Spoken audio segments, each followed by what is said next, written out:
Hello, everyone, and welcome back to Ads and Grants Talks, your go to series for insights on affiliate marketing, advertising, and performance.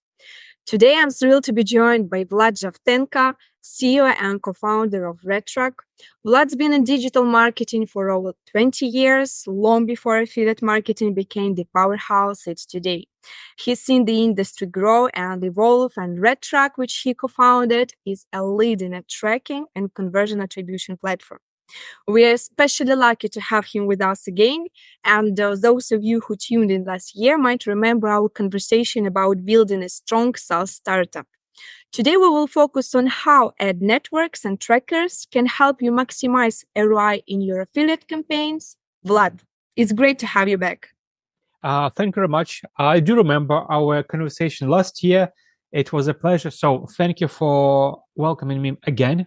I hope this time we'll talk more about, or maybe less about SaaS overall and focus on practical aspects of media buying, knowing the data, making the decisions. So I'm ready.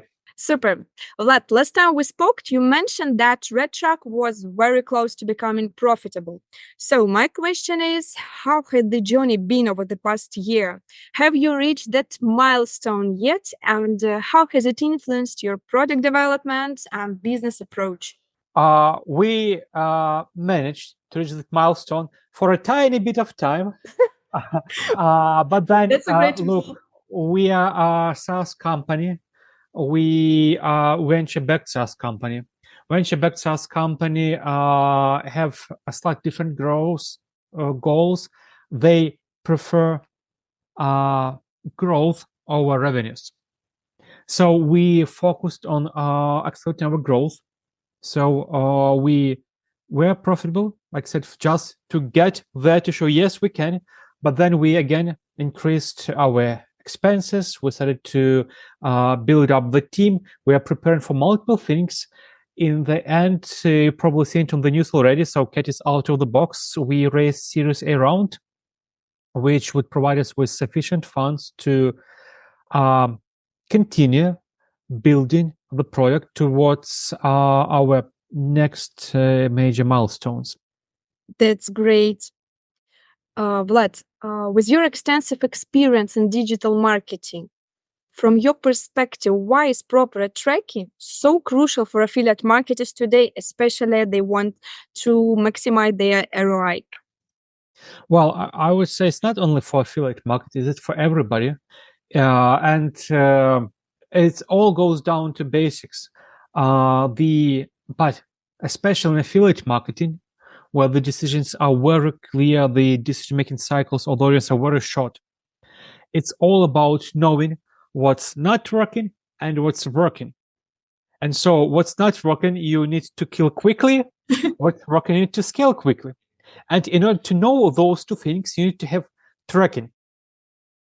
And this as simple as it is. So it's not a rocket science. You kill stuff that doesn't work, you scale stuff that works. Of course, the rocket science maybe is to design those angles to get the result. But then tracking gives you the numbers. This working, not working. Kill, scale. That's a good point.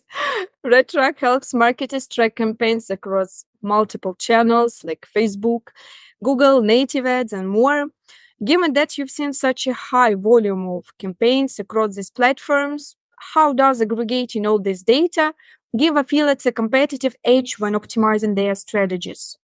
Again, it's very interesting because as a tool, we are maybe the only competitive edge we can give is efficiency. But it's actually not really competitive edge if you think so, because what RedTrack does, or what any other tracker, by the way, does, is helping make efficient decisions.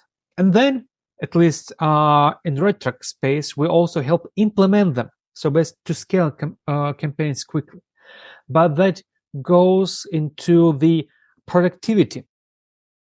Competitive edge comes from the people who drive that productivity. If you think about this, I recently had this good analogy. Think about Formula One racing. And I'm not a driver, I'm not Formula One fan, but that analogy was huge. You can have the best car, but the poor driver. Or you can have amazing driver, but a very bad car. But then also, both great car and great driver would be nothing without the backup team, all the pit stops, all the observers, and all this would be nothing about the strategy for the particular race, what the track is, what the weather is. So those things, they come together. The car, the driver, the team, the strategy, anything falling out, you will not be the winner. So what makes competitive teams really competitive is the combination of everything. And Tracker is just one of the tools. It can be improving and contributing to overall results, but by itself, it will do nothing. So consider that tools are tools. People are people. Process are process. Understanding what's going on, what are the best channels right now, what are the most converting offers, where the demand is also important. And combine all together, and you have a winning combination, you become competitive. But of course, some tools, like trackers, make that easier by giving you more data and more media buying optimization capabilities. That was an amazing example, actually. It's not mine. I just brought it from the conference where I went to learn. Yeah, but thanks for sharing. So one thing we hear a lot from our viewers is that they struggle a lot with attribution, and with so many touch points and channels and affiliate marketing, it's simply easy to get lost. So can you please share how RedTrack simplifies this process and helps marketers really understand where their conversions are coming from? So let's speak about RedTrack, yeah, because I wanted to say that everybody does that, but maybe not everybody. On the bright side, we'll start with the bright side of things. Affiliate marketing doesn't have all the blunt of attribution issues like us, a SaaS company, for example, having, or like some e-com companies long decision-making cycles are having. Because in most cases, affiliate marketing is about very quick decision-making. However, in that very quick decision-making, there are a couple of steps where the data might often be lost. For example, cross-browser tracking. When people look at the ads on their mobile phones within their apps, I don't know, like Facebook app or TikTok app, they click the ad goes into the TikTok web view or Facebook web view or Instagram web view, and then people click open in Chrome, and the tracking is lost. Well, not always. There are means that tracking can be continued, because well, trackers, they know that same device, same landing page, just different browser within the same amount of time. So might be same person. So the key part, how tracking helps attribution, is just having technology that predictably captures and stores the data and passes the data further to the affiliate network. So usually, again, with the affiliate, it's not multi-touch real attribution, it's just using multiple channels. And then again comes to there are two approaches. You can have universal tracking, where all channels come to the same landing pages, or you can split them by landing pages. Again, there is no best practice, because different approaches are good for different teams or for different products. Trackers just help you show the data about the impact of the channels and which channels are performing better for which offers. And then you start to go down deeper within channels, what types of campaigns, within those campaigns, what types of ads. So this is what probably in affiliate marketing is most important. If we would jump next step into e-commerce and direct-to-consumer brands, then yes, I can talk about multiple examples where, again, not ours, we don't do Amazon, but I talked to other people in media buying space, and they had the most important example is when somebody was running ads for the Amazon store. They were doing a lot of Facebook. Facebook was not working. Based on their numbers, they shut down Facebook. Their sales went down 5 times the next hour. 5 times, of course, they knew it in a day, but the sales went down immediately. So there is an impact where people see ads, where people don't exactly interact with the ads to get to the destination. They just Google it, or they search for it and get to the destination and make the decision. So ads have impact. With affiliate, it's easy because if you don't click the ad, you'll never get to the destination. You have nothing to Google for. So it's less important. What's more important is having all the data in one place. And that's where trackers are coming from. Having trackers that can do slightly more, like support multiple scenarios, support cross-browser attribution, is even better. Yeah, it's quite understandable that tracker is an essential thing for affiliate marketers. That's real. So let's continue. So let's talk about the affiliate industry's future. We are seeing more and more emphasis on real-time data. Do you think this will be the standard moving forward? And how does real-time tracking influence decision-making for affiliate managers? So there are multiple steps in the affiliate media buying. We, being a net tracker, can talk about the media buying part, because then there are actual affiliate managers who work with the publishers, those media buyers. There are product owners who work with ad networks and media buyers. So let's focus on the media buyers themselves. So what media buyers do, they are like day traders. They invest their money into traffic to get the outcomes. And unlike product owners, the product owners, they have one product. They cannot easily change the product they promote. The best part about affiliate marketing, they can. So they have the whole option of different products they can promote across all the channels they support. So, and what they can do is quickly identify what's working, what's not working. And so that's real time. But real time is relative. I mean, at least maybe not in minutes, but in days. See, okay, this is not working. Why should we send more money towards the combination that is not performing? Let's pick something else that is working based on our data and reallocate the budget.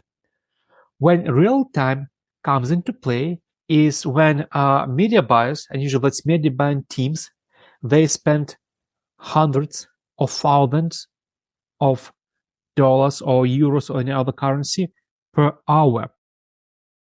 At that moment, knowing that the particular combination is not working, within minutes versus within hours saves a lot of money. Because basically, imagine you spend, let's say, $100 every 5 minutes, and a particular ad is not working. If you make the decision every 5 minutes, you lost $100. Every 15 minutes, you lost $300 approximately, but not making decisions. Every 30 minutes, you lost by 5 minutes $600. Every hour, you lost more than 1,000. And now that real-time decision making starts making sense.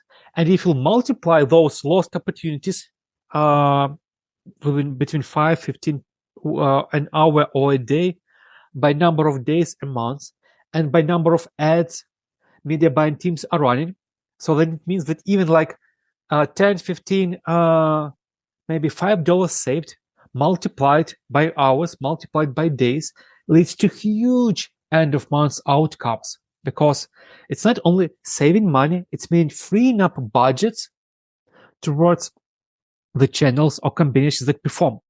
So it's not only that somebody saved $1,000 here. No, they reinvested the $1,000 towards different campaigns and earned double, triple, or quadruple, whatever is the ROI on that money. Yeah, you definitely need to make the decisions in the right time to save your budget and to allocate it rationally. Last time you mentioned some interesting insights about building a successful SaaS startup. And now we've talked about campaigns performance. So what are the most important lessons during last year you've learned in creating tools that caters to both e-commerce and affiliate marketers? Well, I would say the lessons are remaining the same. It's first about focus. I wish we could do everything for everybody at the same time. Maybe it is possible, but I don't see how, as a company, we have limited resources. And those resources actually, for example, many hours. So yes, we raised the VC round. We now have more developers, so now we're able to move faster. But even being able to move fast doesn't mean we can do everything. So the key thing is what we learned, and probably talked about this last time, but now it's becoming more and more evident. Don't try to do everything at the same time. It's probably not possible. Focus on limited number of activities you can do good at, you can be best at. So that's what we are learning about ourselves, what we can be best at right now, next 3 months, next 6 months, next year, and maximize our time, our efforts towards actually doing that. And it means not doing everything else. So, and it will be true for everything in our lives. And look, phones. We consider just pick up your screen times. Think where you put those hours. Maybe half of those hours, if you put them to getting better in some other skills, multiplied by number of days in a year, and you reach huge progress. So it's not only about business, it's about everything. Pick up your priorities, you allocate time towards those priorities. Do something as a business you want to be successful as. Same for us people. Absolutely. Thanks a lot for sharing. It's a really valuable lesson. So before we wrap up, for our viewers who might be starting with tracking or looking for ways to improve their current approach, what is the best piece of advice you could give them? I would say it's not only about those who start, but especially if you're starting. First of all, learn and observe, and don't try to invent the bicycle first. And that's maybe why all the spy tools are so popular in affiliate marketing. Look, find something that is working and replicate it first. It's the shortest path to predictable results, even they're small. Because if you see something is working, it will give a positive feedback loop. You'll get encouraged that you're getting successful. And this will give you stamina and resilience to carry on and on, because we are humans. We fail once, we fail 2 times, or 3 times, say, okay, I'm fed up with failing. I don't want to let any longer. It's very difficult. I want to do something, I'll be successful. Then you quit. Affiliate marketing is no different than any other, but it's probably a bit more challenging, more ruthless, more demanding, but actually more rewarding in the end ways to do business. But when you start and you don't know all the details, you don't have everything, listen to people who are 1, 2, 3 steps ahead of you. Learn from them. I mean, if you have tools, spy on them, fine, it's rules of the game. Build something that is working, replicate it, get your first initial success, how small it is, but it is success. That is something that shows a good next step. And you'll reach a point when you'll be designing all those new angles, funnels, ads, because you'll have practical experience by replicating somebody else's job. Sorry, whatever it may sound, but I mean, there is a shelf. I have a book there, Still Like an Artist. It's okay. It's learning by doing. It's learning by following the example of other people, and it's a good way to start when you don't know something. Many years ago, I got a lesson from my first US-based CEO. He was a publisher. Besides doing digital marketing, he was a publisher. He was doing women's journal in Kiev. And he gathered everybody of us, say, hey, guys and girls and ladies and gentlemen, I have this red triangle in the top of my paper journal. Do you know why it's there? Like, take your guesses. And we were all thinking why they have this red triangle. And he said, you know what? I have no idea why it's there. But I know that Harper's Bazaar, Work, and he mentioned a couple of, they all have it. If those publications that are huge in US have this red triangle, it means it works. I don't care why it works. I just have it. So it means when you start doing something, you don't have the capacities of the bigger teams, bigger everything. If they do something, probably it works. And that's the lesson I learned all the way back in year 2000, and it still stands true. You know, that's all again, it's all about whole life. So don't search for difficult ways, just search for simple ways and take something that already works and copy it and try to do the same. And just don't search for difficult way. No, sometimes you should search for difficult ways because it's a challenge. If life will be derived of challenge, but yeah, there are important things. Like if you need to get from point A to point B, don't try to find the most difficult route to get there. But sometimes so it depends. Yeah, so I wouldn't say it's always just follow. No, there should be ways where you, especially when it comes to personal experience, you follow your vision. If it's most difficult, you do it. But when it comes to things like picking up the ad, the landing page, the offer, then probably you should follow until you learn your own path. So then investigate first if it's the best time to search for a simple way, or it's your time to take this challenge and try this difficult way. Yeah. Okay, Vlad, it's been such a pleasure having you here again. As always, your knowledge and experience are incredibly valuable to our audience, and we hope to see you soon again. We will definitely keep an eye on RedTrack's upcoming developments. Thank you. It was my pleasure. Always great to share some insights I believe in paying forward. I learned from multiple people around me. I keep doing that. I don't think it's ever stopped. I recently came from event tonight, actually, and I have notes in my notebook. Here, I have notes on my phone, and I have notes on the laptop. So across everywhere. So networking matters. Learning, networking, everything. You learn from people. Sometimes you can learn only by talking to them one-on-one. So it's a way. So thank you. Happy to share. Maybe it will be useful for the audience. Maybe it will change your next step. It was my pleasure. Thanks a lot. Thank you. So, thanks everyone for tuning in. Be sure to like, subscribe, and leave your thoughts in the comments. If you have more questions for Vlad, feel free to drop them below and we will make sure he sees them. And see you next time on Ads and Grants Talks. See you. See you. Bye-bye.